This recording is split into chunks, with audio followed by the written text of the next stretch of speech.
Hey guys, welcome back to Heroes of the Storm. Today I'd like to bring you another cast, another 3+K MMR Hero League game. This time is going to be on Casted Hollow. And on the blue team we have Uther, Vala, Jaina, Johanna and Zeratul. And on the red team we have Muradin, Gazlo, the Butcher, Kerrigan and Kel'Thas. The reason I put a little bit of emphasis there on Gazlo is because I suppose he is the most unusual pick in this game. You don't see him too much. I think he's quite strong. I think his oh god, come on camera. I think his grav bomb allows us to set up some really nice combos, and I think he's just kind of a good in lane. He can take objectives really well. He's not bad. I think people give him a bad rap just because he doesn't have the numbers that other people have, but regardless, let's see how well he does. Meanwhile, in mid lane, looks like Jaina and Zeratul are both going to look to get an early kill on the Kel'Thas here. Kerrigan comes in, he's going to put some serious damage down on Jaina. Kel'Thas does fall. Gazlo comes in from the back, and Jaina falls. It's a 1-for-1. Going to go down, but some more here. Looks like someone, Zeratul in the middle, that's getting wailed on by the Butcher.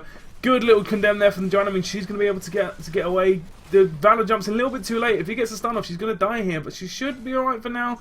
Charge is death. Primal Grasp is death. Oh, and she does die, getting hit by the Primal Grasp and Impaling Spikes combo.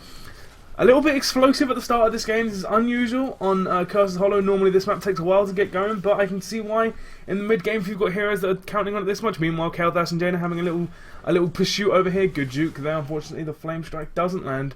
Johanna's going to have a fairly hard time against the Butcher. He can just charge her and use her to gain health back, and because she doesn't have much in the way of CC, she's not going to be able to keep him off of him for very long. Up in top lane, Jaina trying to get a few Blizzard Strikes off, Kel'Thas trying to get a few Flame Strikes off, and it's just a little bit awkward this lane at the moment. Kerrigan rather comes up for the gank, misses the Primal Grasp and Impaling Spikes combo, which means that Vala's going to be able to get away fairly easily. Kel'Thas getting awfully low here, only getting hit by Living Bomb. Blizzard Strike is going to come down, he's going to be incredibly low health. Looking to get some value out of this. Kerrigan is going to be able to take the Jaina, and that's going to be a 1-for-1 on top lane. Good tumble there to get away from the Primal Grasp, the P and G combo. That's the Grasp and Spikes. I don't know where the G comes from in Spikes, but whatever.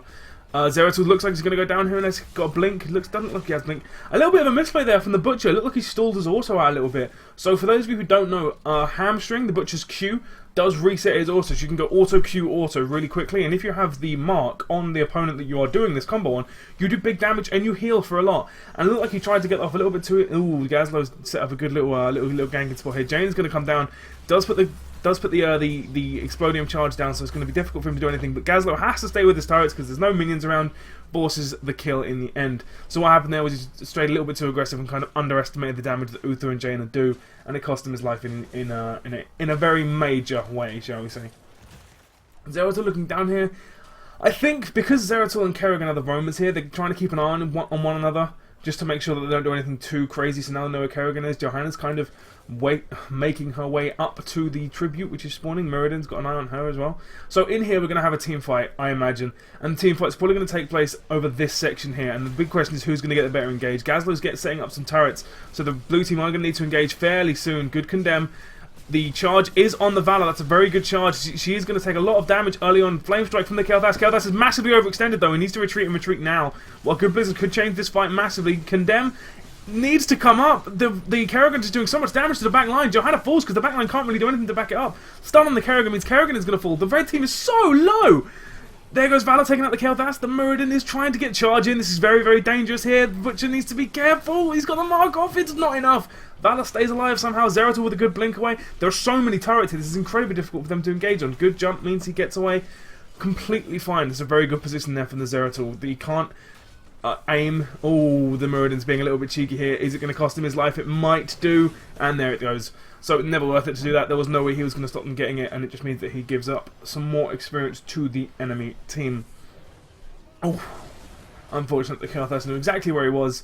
Very good 6th sense there from the Kel'Thas and manages to do just what he wanted, which is get a Flame Strike on. So the reason that went in the favour of the blue team is because the blue team had more sustain after the initial burst phase. And the reason that was, I'm not going to say it was the wrong call because it could play for that, and again, look at Zeratul's going to die here to a nice little Zeratul Vala gank combo. is that Kerrigan didn't come up and help them. Now, while Kerrigan isn't that good on her own, in a team fight like that, landing a few stuns, getting a few primal grasp, and just the overall damage can really turn the tide of battle very, very quickly. And it's meant they didn't have much engaged. Zeratul looking to get a kill here on the Kael'thas. Kael'thas being way too aggressive in this early game, getting caught out in the end. Jaina's getting awfully low. Zeratul's forced to blink away, but there's no backup damage on the Jaina, and the Butcher just overextended once more. There's no damage coming through.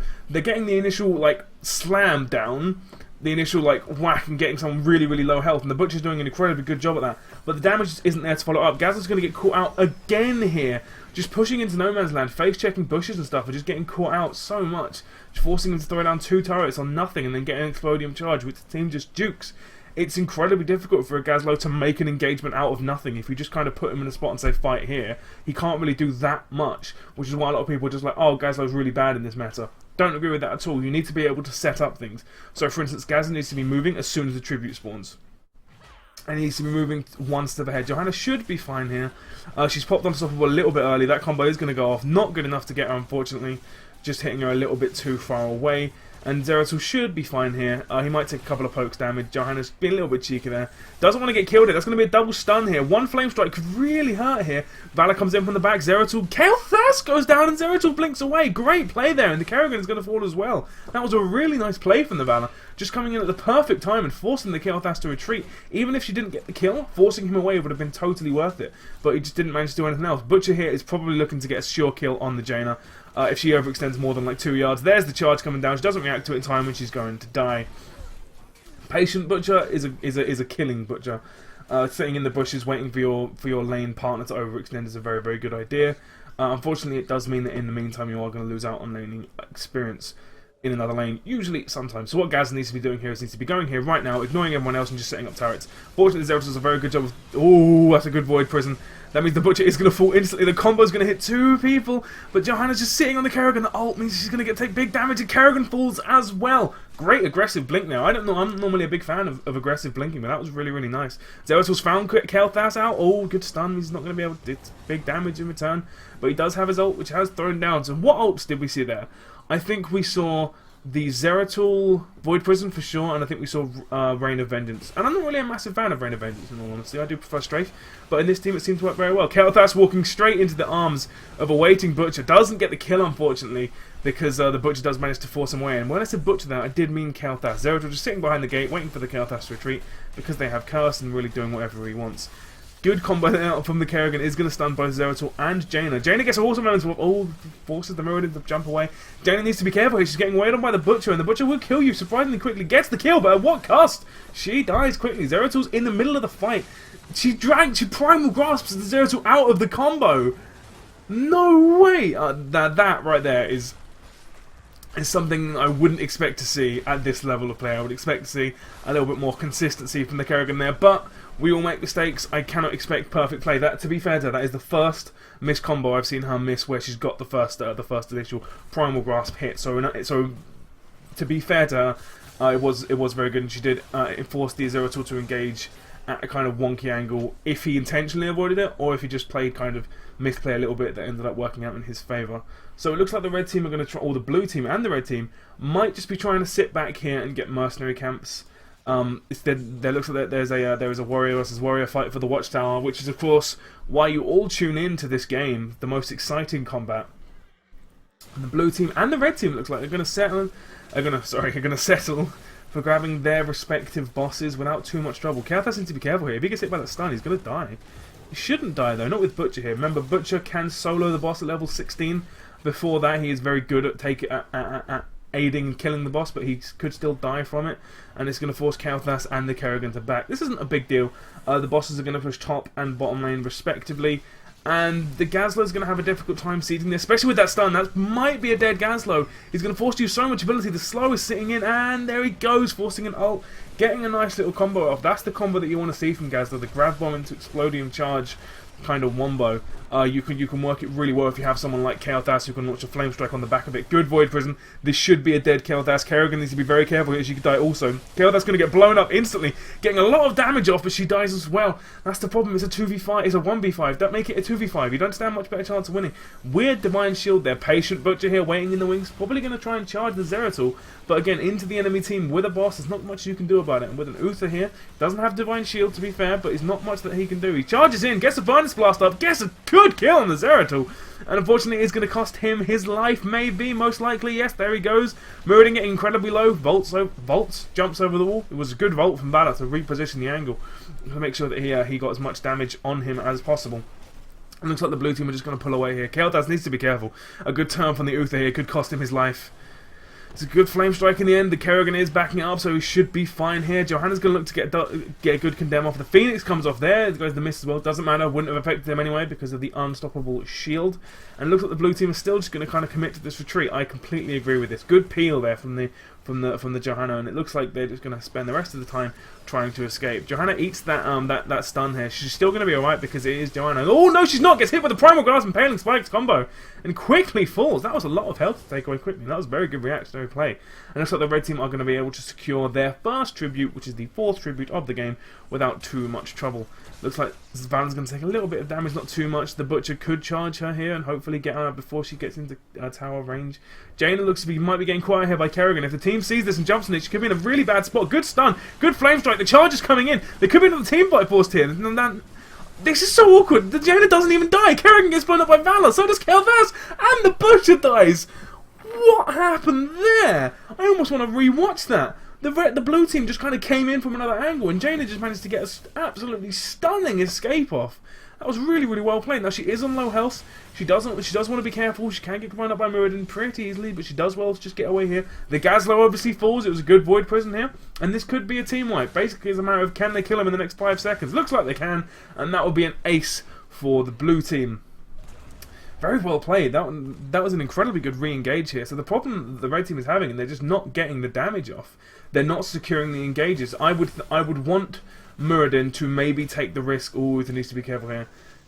Should be fine to get away after all. He is Uther and does have spell shield, which means that Kael'thas is going to do next to no damage to him, and the blue team is going to be able to get there once more before the red team and really set up position with Johanna at the front, Zeratul waiting on the wings, Uther kind of in between the front and back lines, and the rest of them on the back lines, and they can really decide where they want to start the fight. Valor and Uther, good combos, stun lockdown, so she's not really in too much danger. Jaina's peeling back to get the tribute. Now the blue team is kind of spread out, but Kael'thas getting caught out once more, just being overextended, not with his team as Kael'thas, especially when you're 2 levels down and you don't have Ignite. You need to be with your team at all times. You're a backline cannon. You're a real artillery kind of guy. You really need to be there and nowhere else. Looks like the bosses will be respawning in about 90 seconds because they were both taken at approximately the same time. And the blue team are just going to try and shove this. I'm not sure how good this idea is. They can retreat whenever they want, really, for free. Good combo there from Kerrigan is going to get stun on Uther. And the blue team is kind of wonky. I suppose they might be buying time for the Jaina to try and get this fort, which it looks like she will do with little to no problem. But she needs to hurry up about it. The team is coming up to kill her. She might worth using a spell or two. Yep. That's going to be a blizzard, and that's going to take it. Now she needs to leave right now. Oh god, Jaina's Muradin's coming in. The blue team's coming in to back this up. Johanna's found Kerrigan. Can the other team find her as well? Johanna's just sitting there in between Muradin and the Kerrigan, really stopping them from re-engaging. The ult there from Kerrigan and from Johanna means Muradin dies instantly. The weird void prison, but Kerrigan gets blown up straight away. Butcher's out and Kael'thas again not behind anyone and just really getting caught out here. Good blink there out of the Phoenix. Going to get hit by Flame Strike. Manages to wormhole back around and then just manages to get away. That was a really nice play from the Zeratul. The blink into forcing Flame Strike into wormholing back to the original position to not take any damage from it. It's really, really nice. I like that play. Valor's gonna pull back here and get the tribute while the rest of the team is just going to shove top lane. Now, how can the red team come back and win this? A good fight, really. So at this spot, you have to assume that the blue team are going to go for the boss, and you have to because it's going to be up in 4 seconds. So it's going to be about 10 seconds before they're going to be really on it, and it's going to be in proper danger. So you have about 15 seconds to get here and stop them doing this. If they were right here and stopping them from doing this and forcing a team fight when they had the boss attacking them, They're going to turn up here, but they might just be a touch too late. Need to get on that spot really quickly. Unfortunately, the Meridian just not there in time. That means the blue team are going to have free reign to do whatever they want, and Kerrigan goes down instantly, followed by the Meridian. Butcher's got Furnace Blast coming in. Good kill on the Jaina. Johanna's getting incredibly low. Valor? Zeratul is incredibly low. Meanwhile, Valor is just wailing on the back line here. Butcher goes down as well. Gazlow's in a very bad spot, but does have some good turrets set up. It's going to be difficult for them to engage. Valor's on incredibly low and does have Living Bomb on her. She's not going to die just yet, but this Teknoaxe is looking awfully scary for the rest of the blue team. Gets hit again, and that will be a dead Valor unless Uther can get a... Oh, it's a good Divine Shield, forces allowing Valor to stay alive just a little bit longer. Probably worth it. Johanna's looking to get the kill. Zeratul's there again, and Teknoaxe dies. That has got to be... I want to have a look at this, actually. Teknoaxe has died how many times? 10 times. At least 5 of those is when he's just been over the tank line. Now, I know they don't really have a tank because Meridian's kind of jumping in and dying. This team would have worked incredibly well with a kind of a more supporty character. They don't have a healer. This is the problem with not having a healer. They have a tank who has a fair amount of self-heal, a DPS and a melee assassin who has a very good amount of self-heal, and another melee assassin who's got a good amount of shielding, someone who needs healing in the form of Teknoaxe, and Gazlow, who doesn't really fit into the combo anyway. So, without that healing factor, it's very difficult for them to do anything, really. I'm not a massive fan of this, of getting the boss when you have Curse, but when you are level 19 it does take approximately 20 seconds, so it's not really a big deal. That one took them, yeah, about 20 seconds. I think it took them 18, in fact, and they did get the Knights as well on the back of it, so that's probably worth it. But the problem for the red team is that even if they do manage to secure a good kind of fight, which is rare for them because they don't have anyone who can really engage like the Johanna or the Zeratul can.